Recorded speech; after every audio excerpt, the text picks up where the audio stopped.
What's going on, YouTube? Welcome back to another video. In this video, I'm going to be answering your questions that you left on my YouTube channel. I have all the questions here on my phone, and let's just get right into it. So the first question is from Extreme Realming 4975, and he says, if you're connected to city water, do you need a commercial well? That's a good question. I can't give you a black and white answer because it depends on where you are. If you're in Texas, I can kind of give you a general answer, but if you're in a different state, there's different regulations, different zoning laws, etc. But for Texas, if you're in the city limits and you're connected to city water, most of the time you can have up to 15 lots before you need to have another level of regulation from the city or the county or whatever. But first things first, you'd have to talk to them before you even get anything started. But in terms of connecting to city water, you should be able to do that without the need for a well or anything. But I would just, before you take my advice, go talk to the city governance, the local governance, because it's different everywhere you are. For mine, you could do 15 lots before you need any other regulation, but it might be different for where you are. So talk with your city or your county first. The next question is from Trucking with AB 2411, and he says, do you get a deer smell with that type of septic tank you have? A deer smell? No, I don't. If you have one, I would probably get that checked out. But no, I don't have a deer smell for mine. I have an aerobic system. An aerobic system does spray the waste from every RV lot back into the earth. So maybe it might have a weird smell, but I've never smelled a deer smell on my property. Next question is from Bob Johnson 1096. He says, I'm in the process of buying a property. How many should I start with, and how much should I need to do improvements? I will be needing something to live on as well. I'm looking into barndominiums.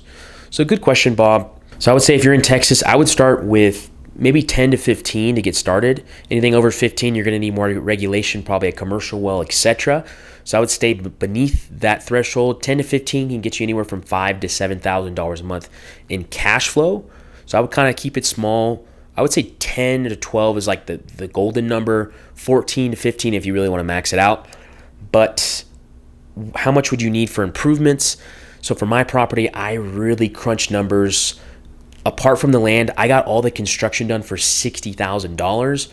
However, I think my situation might be a little bit more rare compared to others. And it also depends on how you want to do it. If you want to go with the cheapest route, I would say like $70K, $80K, 60K maybe if you're really crunching numbers like I did. But I think I'm kind of an exception to the rule. I think it's typically going to cost a little bit more than that.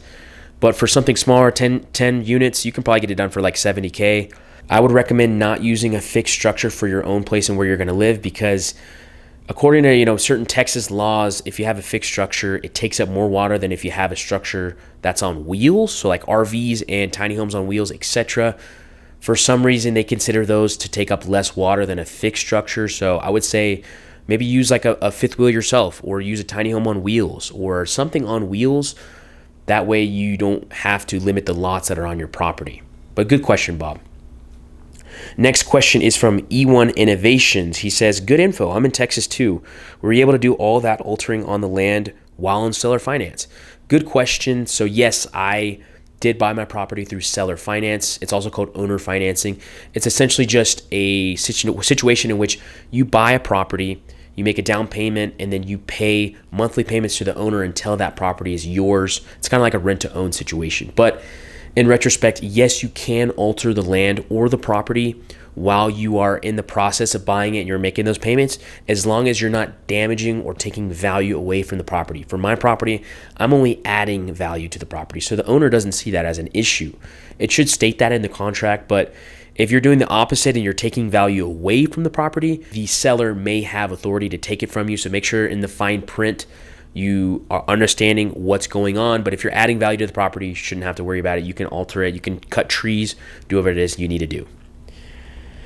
All right, the next question is from Sick ZZY. They say, where can you find a partner?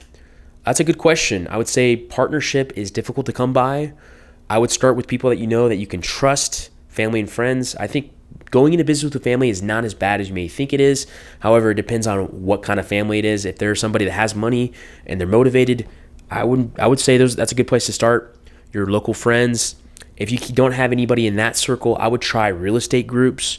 I would try even LinkedIn, social media. You can also reach out to me, mancinoinvest@gmail.com.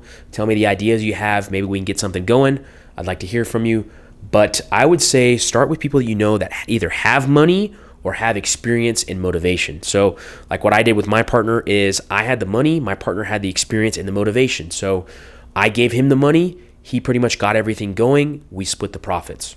And so for you, you could do the same thing. If you have the money, you can find somebody motivated. If you don't have the money, you can find somebody that does, and you guys can work together.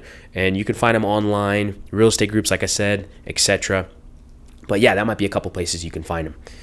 Next question is from Preppy Life 5130. They said, did you scope out the area before deciding on a site for the RV park? How did you do that?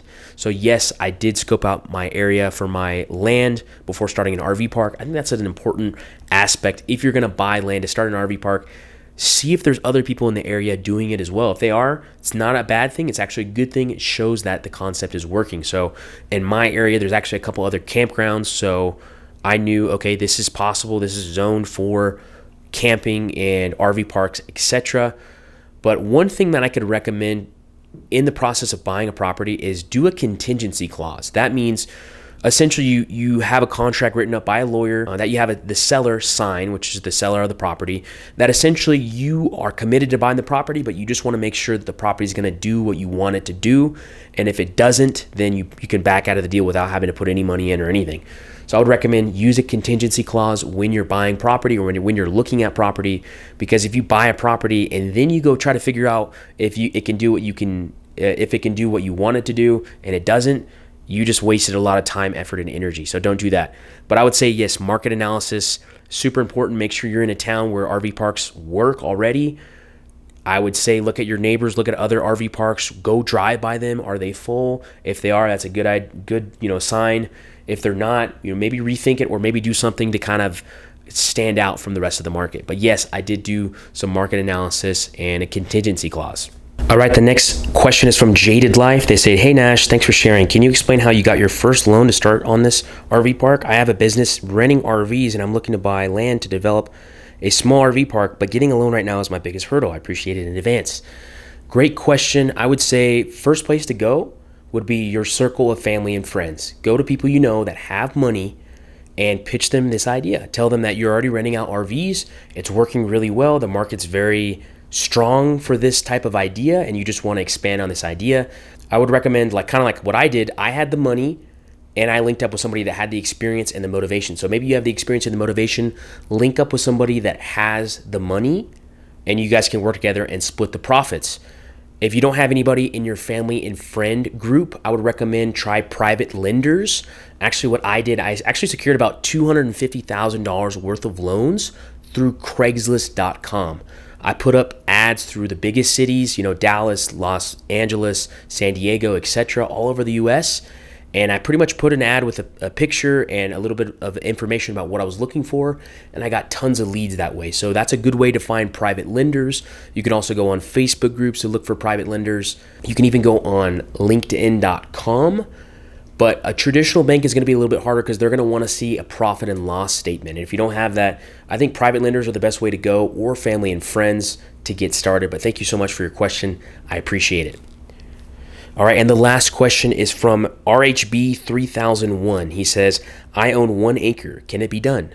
Simple answer, yes, it can be done. However, some certain parts of infrastructure are going to take up a lot of space. Your septic is probably going to take up at least 200 square feet, maybe even 400 square feet if you have an aerobic system, because you need a certain designated area to spray back the waste into the land. So keep that in mind. Also, your road is probably going to be about at least 14 to 16 feet wide.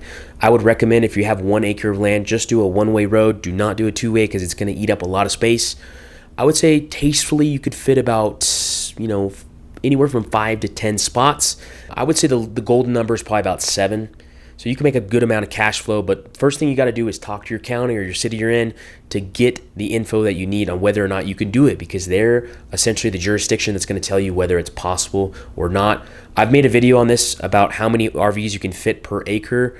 I would say the max is about 10, but you can get it done. You just need to be aware of the certain things that take up space.